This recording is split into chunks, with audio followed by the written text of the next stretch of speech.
For without victory, there can be no survival.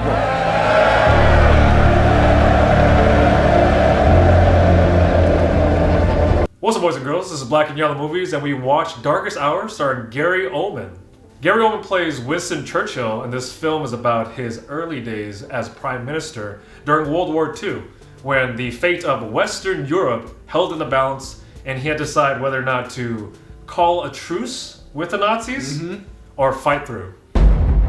There is the question of peace talks between ourselves and Germany. Europe is still... Europe is lost. Now, this is the latest feature-length film by director Joe Wright, and if you recognize that name, he's also done Anna Karenina, Pride and Prejudice, Atonement, so he has a keen eye and sensibility for British history.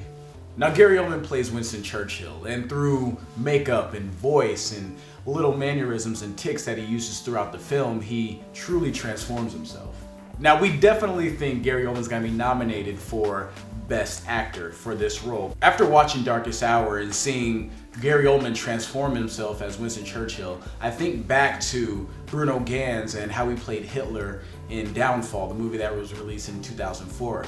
Now, in that German film, Bruno Ganz truly transformed himself. He inhabited this character with all the menace and energy that was needed to bring this role true to life. And that's exactly what Gary Oldman does with this film as Winston Churchill. As you're watching this film, or as we watched this film, we totally forgot it was Gary Oldman as Winston Churchill. We believed that we were watching Winston Churchill, this historical figure, just in the moment, in the time.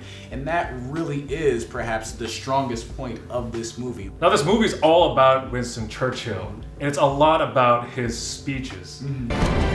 We shall fight on the beaches. We shall fight on the landing ground. And I think that's another strong point to this movie. These speeches performed by Gary Oldman were enthralling, they were engaging, and they were so powerful that you kind of understood and you saw how the real life Winston Churchill had so much power, and he was able to, really rile the troops and really gain the support of the British. We shall fight in the hills.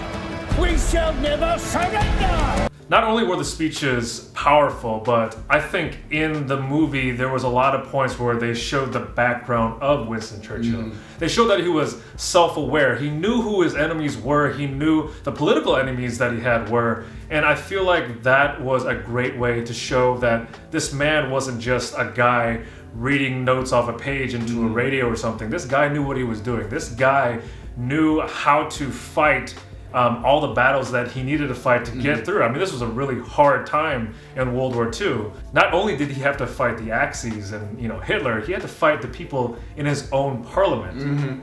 Now, besides that, they also show his wife. They also show this typist that he actually works with to type up his speeches. And during these scenes, you actually show a lot more of the human side of him. You see a lot of the vulnerability. There's a certain point of the movie where he's kind of beaten down by all the rejections and all the battles that he has with a lot of the other people, and then you finally see him rise up out of the ashes. It's great to see that vulnerability of a man that we have always put on a pedestal. Now, like we said before, this movie's all about Gary Oldman playing Winston Churchill, which is great in itself. The small problem we had with this film was the supporting cast. Although they had strong points to them, they didn't really fuel the movie as we would have wished. Now, you have his typist who works side by side with him in some of his toughest moments when dealing with his own party and the world at large.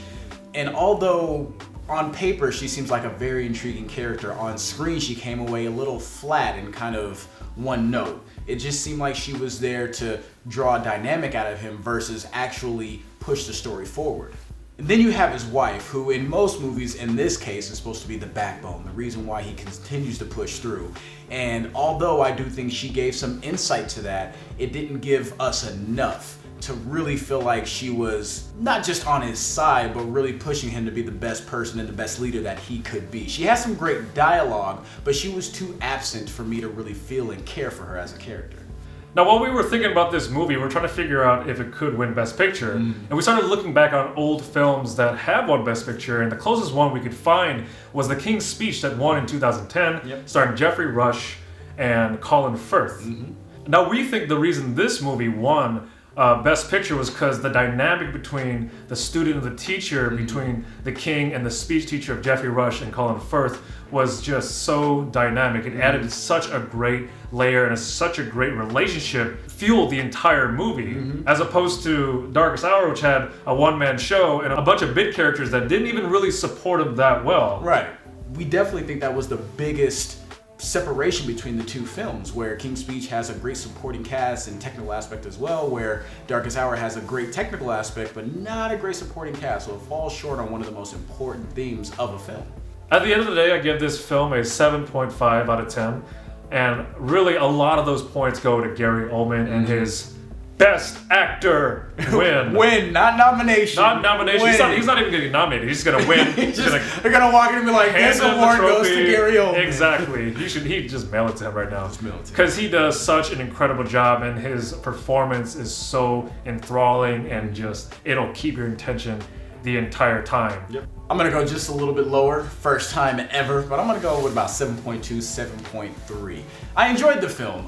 Like Ken said, it was a solid movie. Gary Oldman, phenomenal. I honestly believe he's gonna win Best Actor. I don't see any reason why, and he's been looked over so many years before. I just feel like the Academy has to just give it to him, if not for this, as a Lifetime Achievement Award. The man is simply amazing, and this film is no exception to that. I do wish that they rounded it out a little better with other, cast characters. But, if you do like the historical World War II figures in that whole era and, a period piece as well, definitely this movie is for you.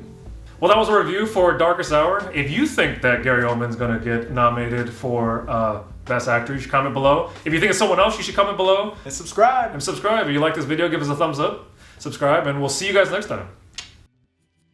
It's funny at that point in that movie where he's like, they're trying to decide whether or not to take a deal or get a truce with Hitler. I was like, don't do it, man. You're going to win. You're going to win, man. Don't do it. Don't take the truce, man. You're going to do it, dude. You guys are going to win the war. Don't do it. If only you knew. Oh my God. You're still here today. Alright, so early days, Western Europe.